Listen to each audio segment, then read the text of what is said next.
हाय सांग मैंने blog with दीपारी आपण मानक स्वागत। आज मु तैयारी करी चकुड़ी पिठा बिरी चकुड़ी पिठा देखी पारुथिबे मु बिरी आ चाउल को भिजई रखी से भल भाव भिजई हो जाइछि आ चाउल को भी आम 2 घंटा बतुरई देबा तापरे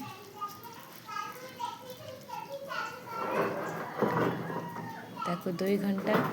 पर आम देखी चेक करूँ बहुत भल भाव से भी भिजी जाइए आ बिरी भी बहुत सुंदर भाव से फुली जाइए। आपण मैंने देखिपारे मुझे भल भाव धोई ताकू सफा करी एबे ग्राइंडिंग करी ग्राइंडिंग करला परे आपण मैंने देखिए से केते सुंदरिया देखा जीवो ग्राइंडिंग पूरा चिकटिया सो सांग मैंने देखंतु एबे मोर बिरी को ग्राइंडिंग करी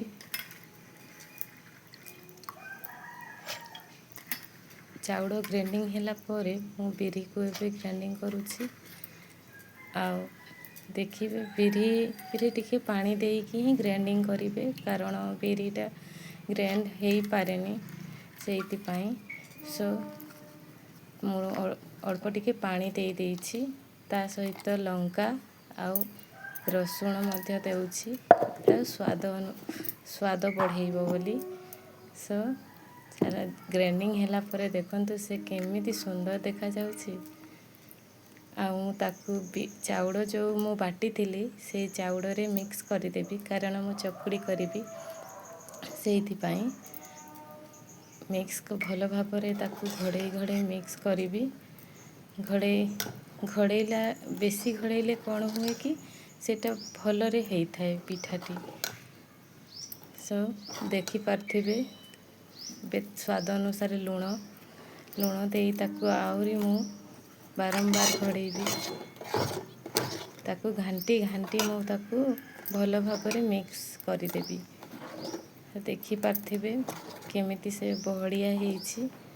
मु ताकू भल भाव मिक्स करला परे एबे तावा मोर गरम हो गलानी तावा मोर गरम हो गला एबे फाइनली आमे चकुड़ी पिठा तैयारी करिवु आपण माने देखि पार्थिबे से केते सुंदरिया देखा जाउछि चकुड़ी पिठाटी ताकू भल भाव मु गड़ेई देली